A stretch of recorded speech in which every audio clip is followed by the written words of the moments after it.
Hi, welcome to Racers Roundtable presented by PAPosseRacing.com.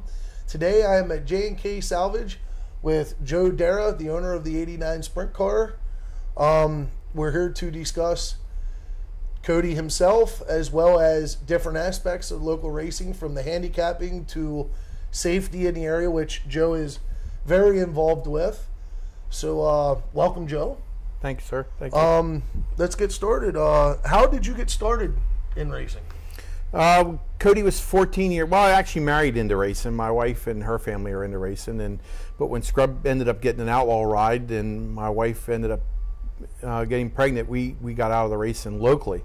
But when Cody turned 14, we wanted to get him into something that we could do as a father and son thing, and we bought a microsprint, which we actually still have that microsprint at the race car shop, the first car he got. We ran a 270 the first year, moved up to 600s when he was 15, and then bought Chad Layton's equipment when he got the Apple ride when he was 16, and ran a limited schedule at Susquehanna. And at the end of the year, Williams Grove and Lincoln, we ran a couple shows. But that's how we got started and where we're at, now in the 410. You've sponsored other cars besides Cody. Back in the day, I know I've looked at different pictures throughout the years, and I always see J&K. Who all have you sponsored? In the first year of the 270s, we were pretty much alone, but in the 600s, I ended up buying a team that had a couple cars, and I ended up sponsoring. I ended up at the end owning all 4 cars, but we owned Heath Henley, Nathan Houck, Stevie Buckwater, and then Cody. But and that was a crucial time of putting the right people around Cody on a nightly basis as teammates. Cody could come in and tell him what they felt, and they could work together. And it was a big stepping stone to get Cody in a new direction, in a better way of racing, by putting him around them people. I helped Brad McKellen out because Brad was around for Cody when in the 270 times. Brad's great with the PMP cars, and that's what we had. And I helped him out just in respect for what he's done with Cody back in the 270 days. How much fun were those micro sprint days, watching your young son jump in a car? And the 270s was trying because we really didn't know a lot about the sprint cars, the open wheels. Our family's more late model, and the open wheel deal became a task. But as we went on to the 600s and we got more people involved, like Stevie Buckwater and Heath and Nathan, it ended up being every night was a fun night because the guys got along real well. Do you remember what you thought the first time Cody came to you and said, "Dad, I want to go racing"? Do you remember what you thought? Well, here in the scrapyard, we buy a lot of automobiles that actually run, and every day he would, if a car came in and it ran, he'd be out here running around the junkyard. One day he disappeared and I couldn't find him, and he's out here on Indian Rock Dam Road in the field racing cars up and down Indian Rock Dam Road. He was always a daredevil in the cars here at the junkyard. So it was.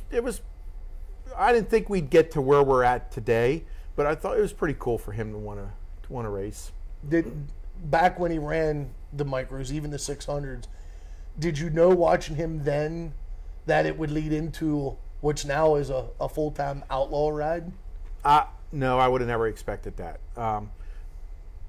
Myself, the drive that I have, and putting that in Cody, in the back of your mind, you would have thought that with the drive that he had, that he would want that. But I never thought it would be where we're at, especially in 3 years. 16 to 3 years of racing 410. So that's crazy. I know. You made the jump from micros right into the 410s. Why? Was there ever a thought of possibly going to the 358s? Or we had thought of that, but on a given night, the 358s. To me, a 358 is a class that takes a little less money, but they have a lot of cars there. So on any given night, he's going to be trying to qualify against 30, 40 cars. On a 410, especially back when they were running 3 nights a week, you could almost get in every night. And even if you were lapped, like we were at Susquehanna, when he was lapped by Freddie Raymer, he could follow behind Freddie Raymer And learn so much from a guy like Fred or Lance or Greg, and it meant more for me to just spend a little more money on the motor, which is the biggest cost. The cars, the tires, all that are about the same. So the seat time was the major that, and you have guys like Dale Hammaker and stuff that have been in the 358s, but to follow a guy like Fred or Greg or Lance, you learn more. You learn more. You learn more from following guys like that than you would trying to compete. If you're in a 358 and you're in the back of a heat race, you're not going to learn anything from them guys because they're basically on the same level as what you were. I went on to film Cody on every given night at a racetrack, and he would learn how his arms reacted, how the car reacted. And when Fred or Greg were not in his heat race, we would film them also. And Cody would learn what them guys were doing and how they entered turns and how they, reacted with the car. And that was a big help.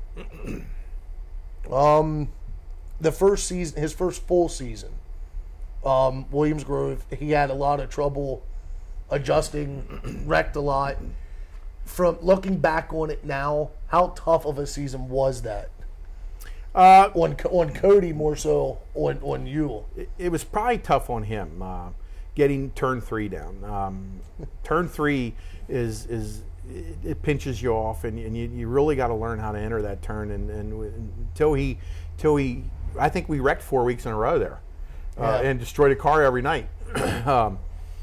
Lee was a big help in that. We went practicing there, and Lee would actually put cones out on the track and tell Cody where to enter and what to do in them. And Lee was a big help in getting Cody into that curve and learning how to do that. That's cool.